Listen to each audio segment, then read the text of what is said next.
yeah, what I'm most excited about here is getting to watch it on TV all the time.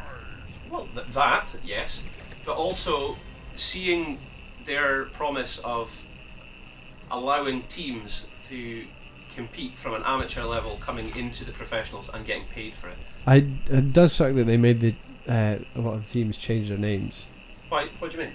Well, that was it. Chew ate my hot doge was that, and now they're having to call themselves Team 8, I think, and stuff like that. Then was it Dumpster? Chew ate my hot dogs isn't allowed. There's Dumpster tier superstars are just superstars now. There's a heap of different changes, my dude. So we're being asked for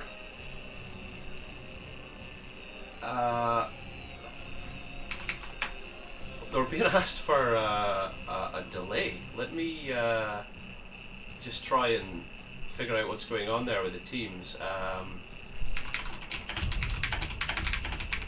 This is our first delay we have ever seen. It might not be the first delay you've ever seen, but we're not professional enough to have seen this before and to seamlessly transition. But it looks like the draft is going ahead. Both of the teams ready. It's going to have to, yeah. They've started the draft. We got confirmation from both teams that they were willing to start the draft. The problem is with this in-game draft is everyone has to be available. Before, when it was done on an external website, I was unfortunate enough to have my computer crap itself. HOTS crashed and looked like it uninstalled itself. And all through the thing, I had my caster buddy FaceTime me to show me what was going on in the draft as I was being given the tank. I think I got given Diablo. I think we actually won the game, so it was a panic, but it worked. So, yeah, it was good. So if you guys want to bet at the moment, in chat, betting is still available for the next 7 minutes, 15 seconds. What you can do is you can type... oh, can we have a 2-minute delay on stream? I love that you didn't even finish the sentence. Just transitioned seamlessly. Oh my god! Seamless transition. Sorry. I read. What were you saying before? Yeah. So basically, if you want to bet on Natus Dominari winning this first match, you need to type !bet space A space and then the amount of points that you're willing to bet. If you want to bet that ESOX, come on, Treno are going to win this game, then you type !bet space B space the amount of points that you are willing to spend. And remember, you can only bet once, you can only bet on one team, you can't bet on both teams, and you can't bet twice. So bear that in mind. So first pick, which we have seen already tonight with different teams, was Ragnaros, because he is now available and allowed to be used in the game. So he's been picked up because I think a lot of people still think he's quite a strong hero. He is crazy good. He's quite a good solo laner, and his trait Molten Core gets a lot of value at stalling things out and delaying the game, stopping pushes. Just in general, he seems to be a very sought after hero because he can change the game. So the boys on the left, who are Natus Dominari, insta-locked, they're Artanis and Tychus. Artanis has made a resurgence because he can now throw his shift during his dash.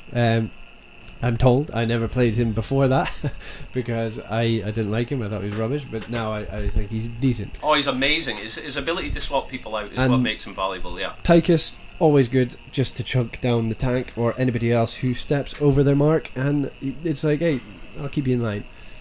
On the flip side, the ESOX boys went the Sylvanas, who gets a lot of value with her trait. If you win the Punisher, or when you win the Punisher, you use your trait to shut down the forts and the towers, and it means they don't fire shots at it. It gets a lot more value. Because normally first Punisher take down the wall, but then after that you can kind of keep rolling because there's nothing hurting the Punisher other than the team, and the team are focusing on the Punisher. You can focus the team. Sylvanas, all she does is need to just auto attack the structures once in a while. But while that was picked up, the Master Mouth, that's why he looks so weird with that like moose head on his skin. He was chosen. He's a very, very solid healer, one of the best in the game. They think it's normally Mouth, Brightwing, an Oriole that people go, especially in Team League, maybe Kerosene, but I haven't seen any Lilies, I haven't seen any of that, but maybe I don't watch enough of the Heroes Lounge games. Yeah, I mean, so what we've got here is we've got an interesting diversity on the teams. By the way, there is still 4 minutes to bet during this draft here. If you wanna get your bets in, the prize pool's at 591. Sylvanas can split push whilst you are fighting on the objective. Malfurion can root. Ragnaros can get his basically AoE damage with his Blast Wave and Meteor. Kael'thas, presumably he's going to go Phoenix. He's going to use that inside the shrine. Great zoning tool. Well used. However, that being said, if he went Pyroblast, I think Natus Dominari would still get a lot of worth out of that. The reason being is Dahaka can use his tongue to isolate a person and bring him out. Artanis can use his Phase Prism swap with his dash and bring someone out. So they can zone the enemy and kite them out of position very easily. And if they just pull somebody out and Kael'thas throws down his Pyroblast, it's a guaranteed kill. It's just a straight up guaranteed kill. However, let's see what Ragnaros answers that with. Sanctification from Tyrael would do a lot of good work. But a solo tank from Tyrael, is that enough to defeat the front line of Artanis and Dahaka?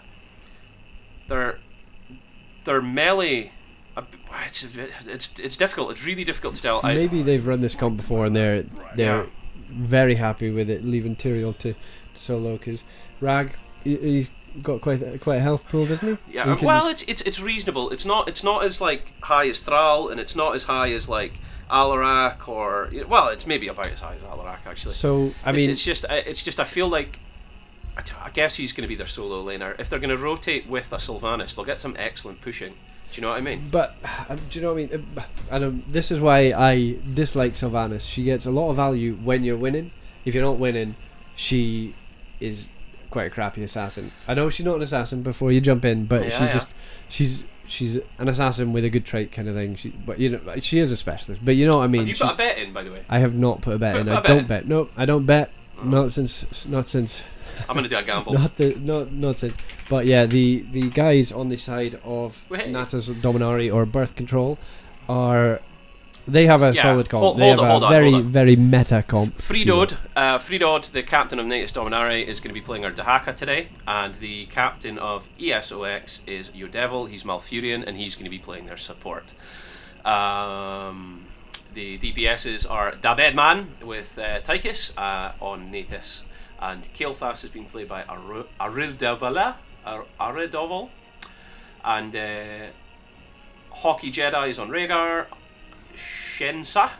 Now I've seen that name about. I think he's quite good. He's playing Artanis. They're all quite good. They're all very good. This is Division 1, and it's going to be at its best. But we've got Rockshow 888 on Tyrael. We've got Chimeto on Valstad. We've got Gitarat. I mean, some of these names can be a bit. Throw this up. Throw the tab. Click tab.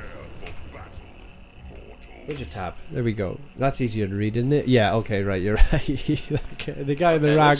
Let's see if we've got any dancing going on here. Now, straight off the bat, ignoring the dancing is more the point that it looks like ESOX are going bottom lane. They want to push. They want to make use of Sylvanas' trait. They want to get a tower before anybody can deal with it, and it looks like it'll work because the Haka's going top. Well, Natus at least are going for a little bit of spinning. I like seeing the spinning. So first talents are up. Let's see what we got. Artanis with the seasoned marksman. Now the beauty is, look, this team is going mid here. Hold on, I'm doing the thing wrong.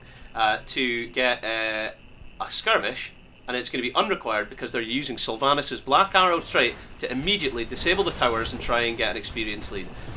Interesting move. And tower down in under 23 seconds.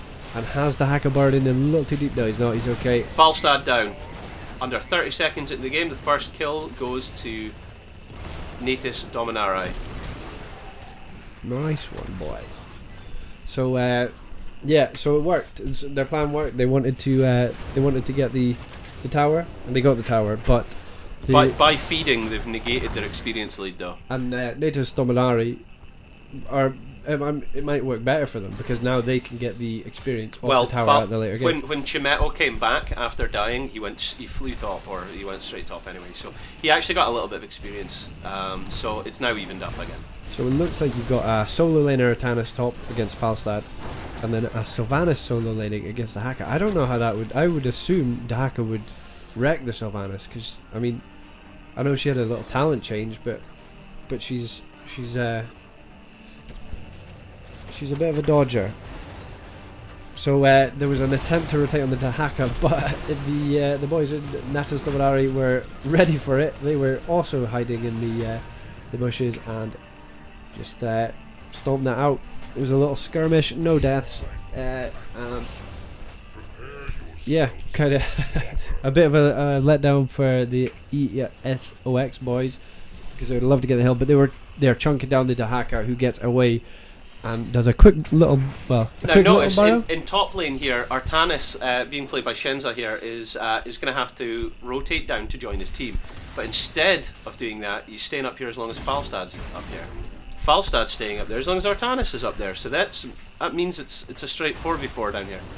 And Artanis is now heading down to help out the shrine. I thought that they had given it up in favour of XP soak, but they haven't. Maybe they're Shenza arriving now. Shenza arriving now. Falstad now.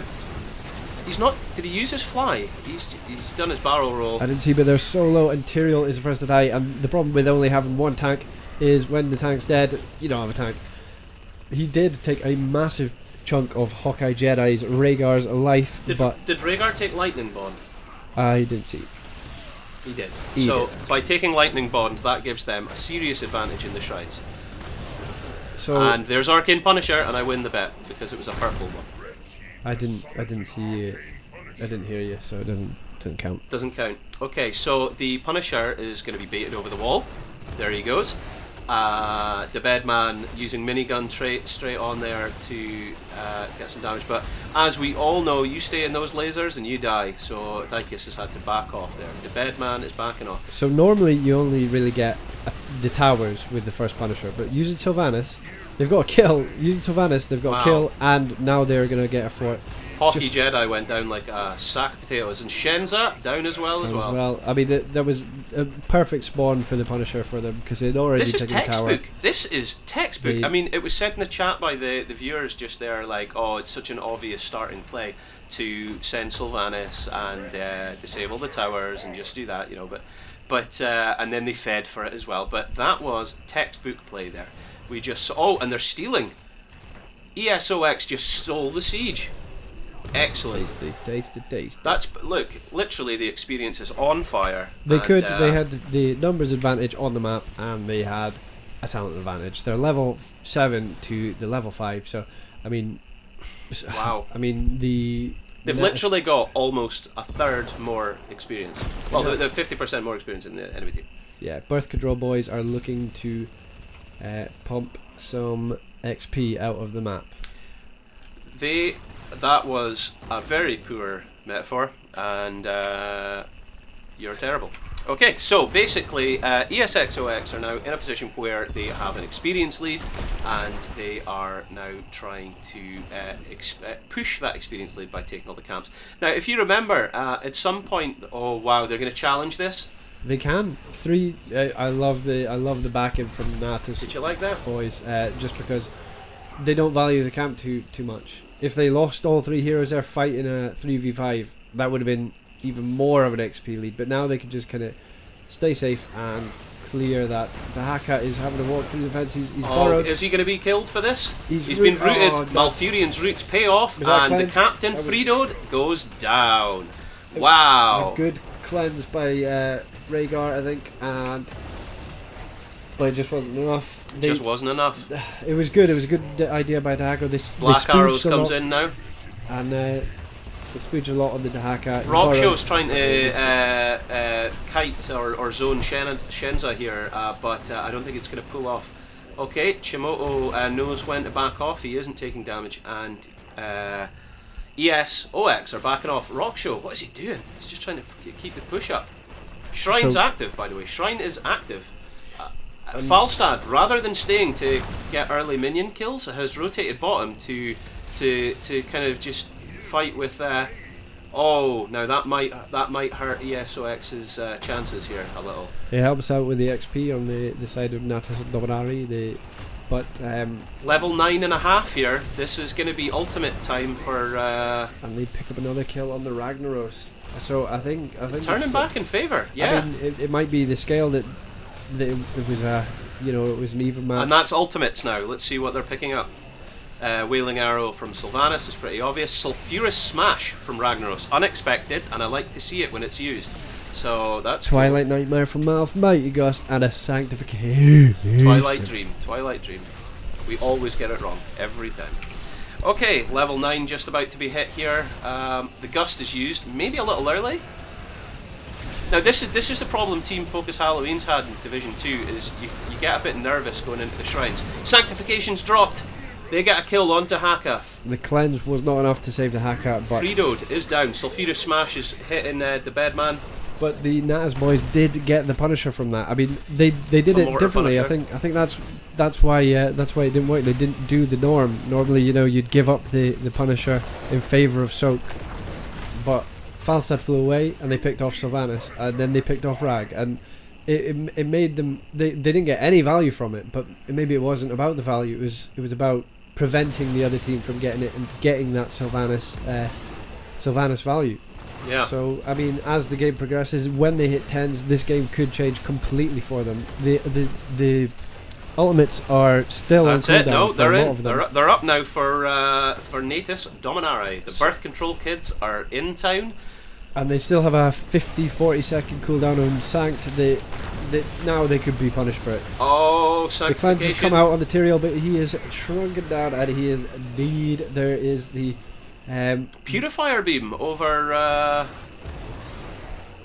Suppression Pulse. Yeah. It's a good trick. If you could stick that Purifier Beam on any of them, if Shenza caught Chimeto there with that phase prism, he would have been dead. But I like that pickup, because say if you stick the Purifier Beam on the Tyrael, he's got to run. He's just got to get out of there, and he can't stay in the fight.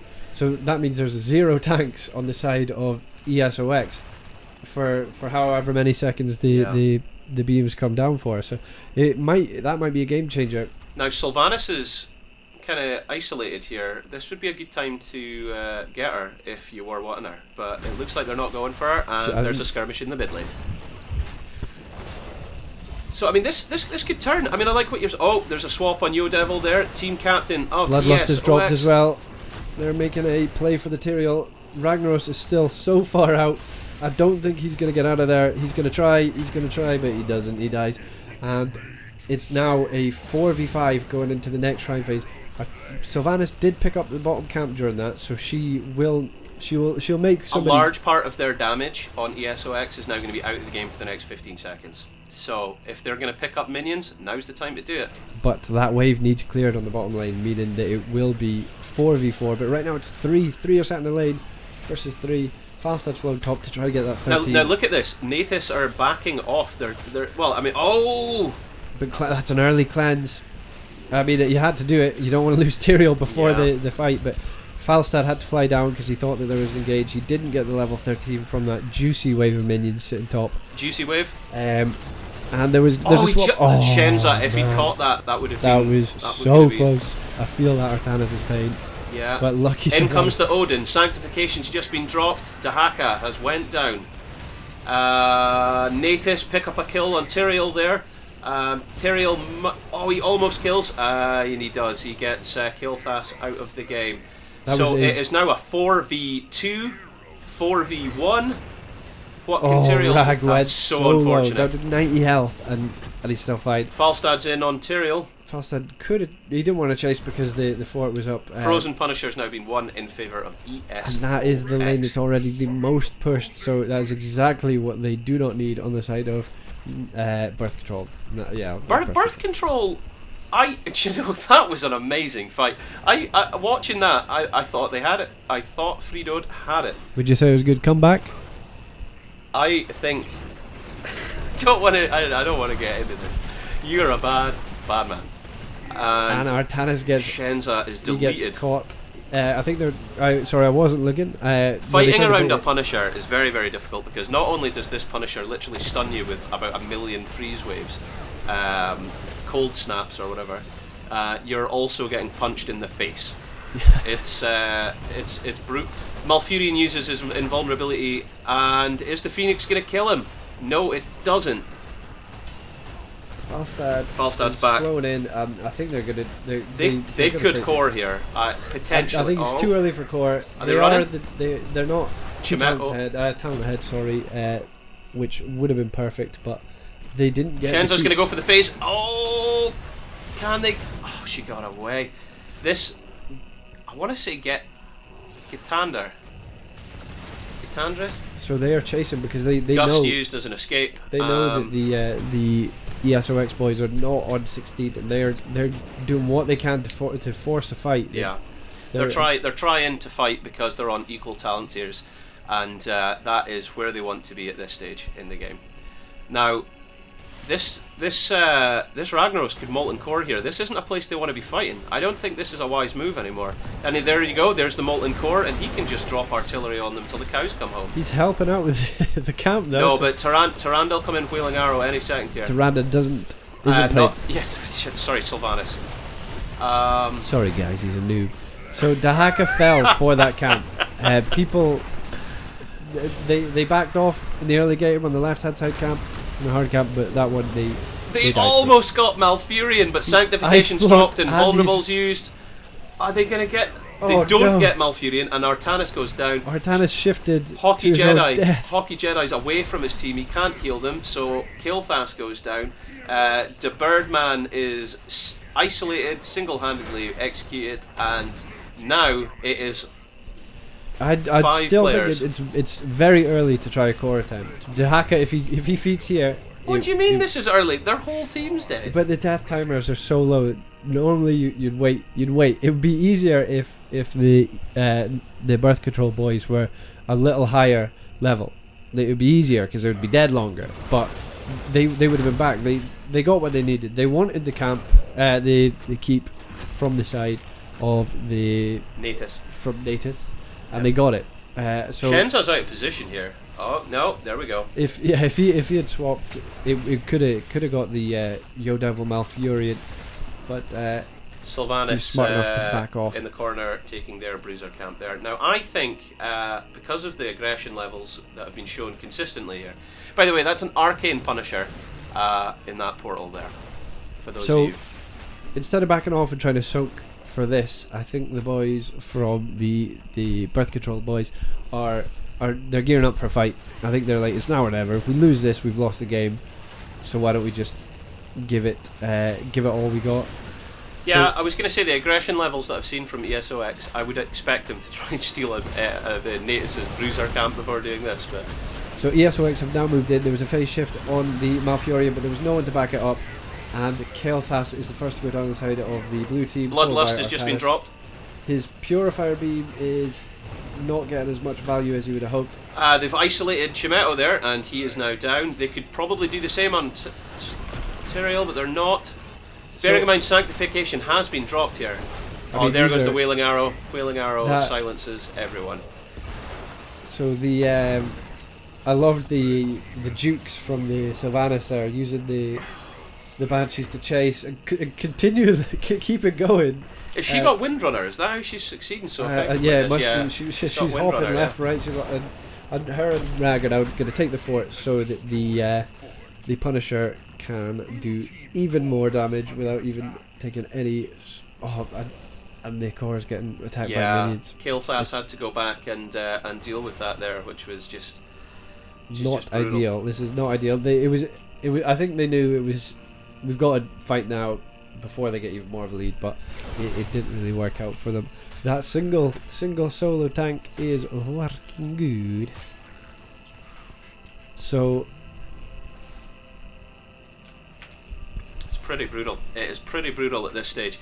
They are deliberately not taking the final Infernal Shrine minion here in favour of leaving it just as a threat. While they pick up all the camps. Picking up the camps. I mean, I didn't realise that they were going for the bottom camp. I thought they were just leaving the the waves to push bottom, and just kind of letting that do its own work. But yeah, picking up the 2 camps, it means that they're going to be split. You're going to have to clear the bottom camp and then move up to the top, because if you don't clear the bottom camp and you die... there's a fight kicking off in bottom here. They went to try and gank Rockshow, but with the use of Mighty Gust by Chimoto there, they managed to disengage and now are rotating back around. Bearing in mind they've got a 3-level lead here, this is a vulnerable position to be in. Kael'thas is down, Sanctification's dropped. Minigun being used on Chimoto there, but it's not effective. Shenza goes down and Frido tries to isolate someone with tongue. It's not effective. And I think at this point it's all over. That's the level they wanted. That's the level they needed. I mean, this is finishing in style with a Molten Core on the enemy's keep. And I think they know and that a Punisher. They can get a Punisher to attack it as well. Soak the shots for the... Wow. What a finish. If I was alive right now, I would be typing /dance. That is a finish. GG, well played, and the first game in this series goes to ESOX. Come on, Treno.